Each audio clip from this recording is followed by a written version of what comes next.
నందు, మానస తిరుపతి వచ్చిందిరా. నిన్న అన్నయ్య ఇంటికి వెళ్ళినప్పుడు చూసా. వచ్చి వారం రోజులు అయిందట అంది రోహిణి కొడుకుతో. అలాగా, ఎలా ఉంది మను? నందు అడిగాడు. ఎప్పటిలా లేదు, ఎందుకో కాస్త డల్గా కనిపించింది. మనిషి కూడా తగ్గింది. అయ్యో, నేను వెళ్ళి ఒకసారి మాట్లాడి విషయం కనుక్కుంటాను. అంత అవసరం లేదులే, తను నిన్ను కాదన్న విషయం మర్చిపోయావా?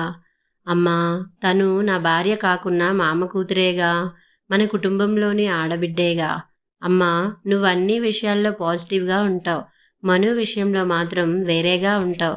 చిన్నప్పటి నుంచి నాతో కలిసి తిరగడం వల్ల భర్త అనే భావన కలగలేదని చెప్పింది. ఆ కారణం సబబుగానే ఉంది కదా.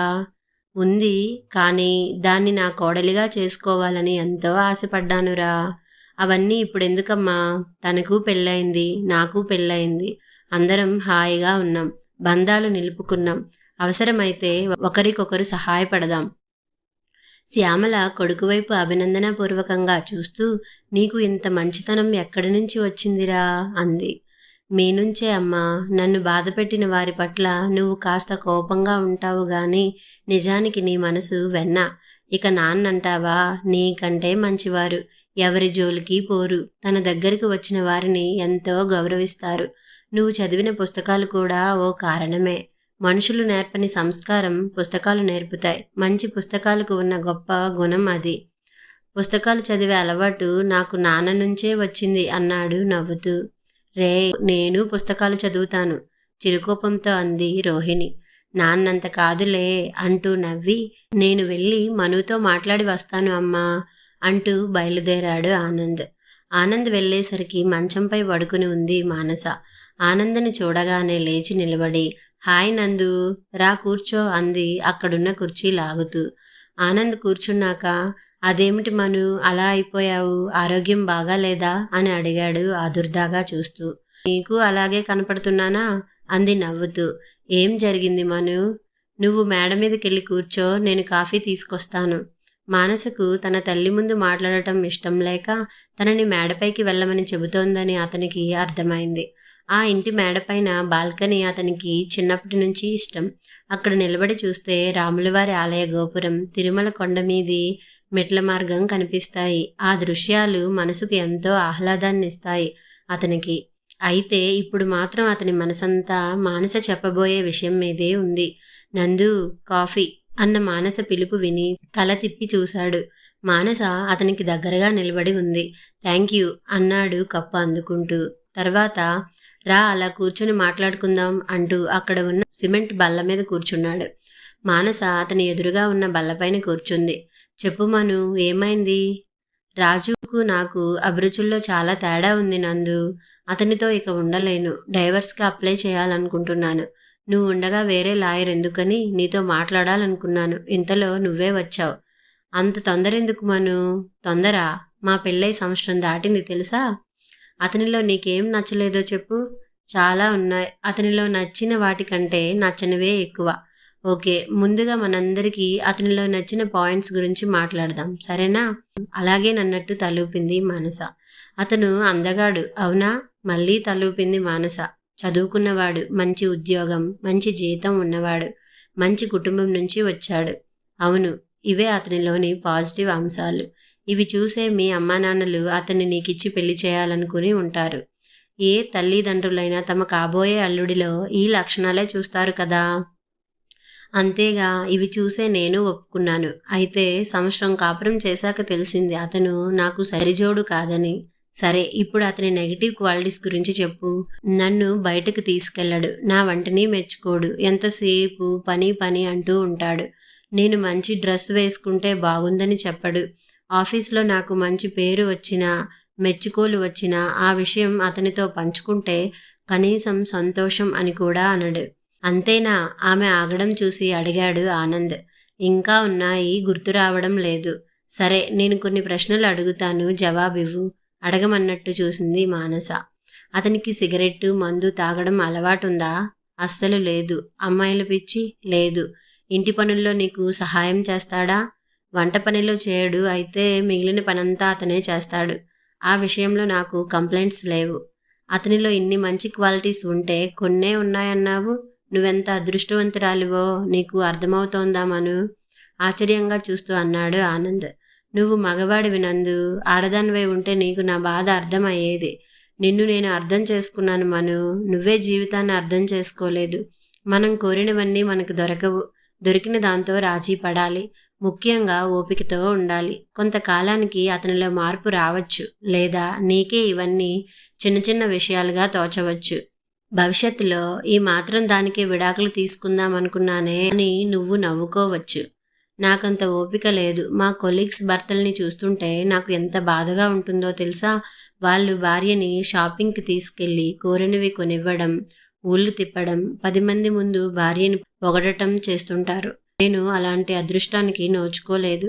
కళ్ళనీళ్లతో అంది మానస. పక్క వాళ్ళతో పోల్చుకోవడం వల్లే చాలా సంసారాలు పాడవుతున్నాయి. పైకి అలా కనిపిస్తుంటారు కానీ వాళ్ళ మధ్య ఎన్ని సమస్యలున్నాయో మనకు తెలియవు కదా. పోనీ విడాకులు తీసుకుంటావనే అనుకుందాం. తర్వాత ఏం చేస్తావు? ఇంకొకరిని చేసుకుంటావు. అతనిలో కూడా నీకు నచ్చని కొన్ని విషయాలుంటాయి. అప్పుడేం చేస్తావు? పెళ్లి చేసుకోకుండా ఉండిపోతానంటావేమో. అంతకంటే ఇప్పుడున్న పరిస్థితి మేలు కదా. మానస ఆలోచిస్తూ ఉండిపోయింది. అతను తాగుబోతు అయి ఉండి నిన్ను ఇబ్బంది పెట్టినా, పరాయి స్త్రీలతో తిరుగుతున్నా నేనే నీకు విడాకులు ఇప్పించేవాణ్ణి. నువ్వు చెప్పిన కారణాలు విడాకులు తీసుకునేంత పెద్దవి కావు. అతను తాగుబోతు కాకపోవచ్చు, తిరుగుబోతు కాకపోవచ్చు, కానీ మనసుకు తగ్గవాడు కాదు. నేను చదువుకున్నాను, ఉద్యోగం చేస్తున్నాను. పాతకాలం స్త్రీలాగా ఎవడో ఒకడు భర్తగా ఉన్నాడు, అతని పాదసేవ చేసుకుంటూ బతికేస్తాను అనుకునే తరం కాదు మాది. మా అభిరుచులకు తగిన వాడిని, మా మనసును అర్థం చేసుకుని ప్రవర్తించే వ్యక్తినే భర్తగా గౌరవిస్తాం. పెళ్లికి ముందు నువ్వు ఇవన్నీ అతనితో చర్చించి ఓ నిర్ణయం తీసుకోవాల్సిందే. పెళ్ళయ్యాక నేను చెప్పిన కారణాలు వంటివి ఉంటే తప్ప విడాకులు తీసుకోవడం అంత సులభం కాదు. ఈ సంవత్సరానికే అతనితో నీకు అంతో ఎంతో అనుబంధం ఏర్పడి ఉంటుంది.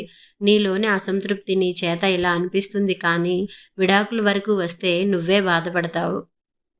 అయితే ఇప్పుడు నన్నేం చేయమంటావు? నువ్వు అతనిలోని లోపాల గురించే ఆలోచిస్తున్నావు. నీలోని లోపాల గురించి నువ్వెప్పుడైనా ఆలోచించావా? నువ్వు అతనికి సరైన జోడీనా కాదా అని ప్రశ్నించుకున్నావా? లేదన్నట్టు తల అడ్డంగా ఊపింది మానస. అయితే ఆలోచించు. వీలైతే అతన్నే ఆ ప్రశ్న అడుగు. నేనోసారి హైదరాబాద్ వస్తాను. అప్పుడు మనం ఓ నిర్ణయం తీసుకుందాం. అంతవరకు అతనిలోని పాజిటివ్ విషయాల గురించే ఆలోచించు. అతన్ని బాగా గమనించు. ఇక్కడ మాత్రం ఏమీ ఆలోచించొద్దు. రాకరాక పుట్టింటికి వచ్చావు, హాయిగా ఎంజాయ్ చేయి అంటూ లేచాడు ఆనంద్. ఆనంద్ వెళ్ళిపోయాక అతను చెప్పిన విషయాల గురించే ఆలోచించసాగింది మానస. రాజేష్ గురించి తన తల్లిదండ్రులకు చెబితే వాళ్ళు రాజేష్పై కోపగించుకున్నారు. విడాకులు తీసుకుంటానంటే ఆలోచిద్దామన్నారు. బహుశా తనపై ఉన్న ప్రేమ వల్లే వాళ్ళు తనని సమర్థించి ఉండవచ్చు. కానీ నందు ఎంత బాగా సమస్యను విశ్లేషించాడు. అతను చెప్పినట్లు తను కొద్ది రోజులు ఆగడం మంచిది. నందు తనని పెళ్లి చేసుకోవడానికి ఆసక్తి చూపుతున్నాడని అమ్మ ఓసారి చెప్పింది. అయితే చిన్నప్పటి నుంచి కలిసి ఆడుకోవడం వల్ల తనకు అలాంటి భావనే లేదని తాను చెప్పింది. నందు తప్పక బాధపడి ఉంటాడు. కానీ ఇప్పుడు తన బాధలో ఉంటే తనను కాదన్నందుకు అనుభవించని అని ఊరుకోలేదు అతను. రాజేష్పై మరింత నూరిపోసి తమను విడగొట్టే ప్రయత్నం కూడా చేసి ఉండవచ్చు. పైగా లాయరుగా అతనికి ఓ కేసు కూడా దొరికేది. కానీ తామిద్దరూ కలిసి ఉండేందుకు అతను ప్రయత్నించాడు. రాజేష్లో తనకు కనిపించని కొత్త కోణాలని తన దృష్టికి తెచ్చి ఆలోచించుకునే అవకాశం ఇచ్చాడు. నందు, నీ మంచితనానికి మనిషితనానికి హ్యాట్సప్ అనుకుంది మానస. తను ప్రయాణిస్తున్న ట్రైన్ హైదరాబాద్కు దగ్గరవుతుంటే స్టేషన్కి వచ్చి రిసీవ్ చేసుకుంటాడేమో అని ఆశపడింది మానస. అయితే అతను రాలేదు. నిరుత్సాహంగా క్యాబ్ బుక్ చేసుకుని ఇల్లు చేరింది. తలుపు తీసిన రాజేష్ కళ్ళలో వెలుగు కనిపించింది ఆమెకి. త్వరగా ఫ్రెష్ అప్ అయ్యి ల్యాప్టాప్ ముందు కూర్చుంది. అతను కాఫీ తయారు చేసి ఆమె చేతికిచ్చాడు. థ్యాంక్ యూ అంటూ ఆనందంగా అందుకుంది. రాజు, కాస్త టిఫిన్ ఆర్డర్ చేస్తారా అని అడిగింది కాఫీ తాగుతూ. నేను ఉప్మా చేశాను. ఆశ్చర్యంగా అతని వైపు చూసి, మీకు ఉప్మా చేయడం వచ్చా అని అడిగింది. నేను చెన్నైలో పనిచేస్తున్నప్పుడు మా అమ్మ దగ్గర నేర్చుకున్నాను అన్నాడు. తర్వాత ఆలోచిస్తే అతను స్టేషన్కి రాకపోవడంలో న్యాయం ఉందనిపించింది. తనకంటే అతనికి ఆఫీస్ పని ఎక్కువ. తనని రిసీవ్ చేసుకోవాలంటే అతను తొందరగా లేవాలి, అంత దూరం ప్రయాణించాలి, తర్వాత మళ్ళీ తిరుగు ప్రయాణం. అప్పుడే అలసిపోతే రాత్రి 11 వరకు పని ఎలా చేస్తాడు? పైగా ఉదయాన్నే అతనికి కాల్స్ ఉంటాయి. అందుకే అతను స్టేషన్కి రాలేదు. కాల్స్ చూసుకుంటూ కాఫీ టిఫిన్ చేయడం వల్ల తనకు పని తగ్గింది.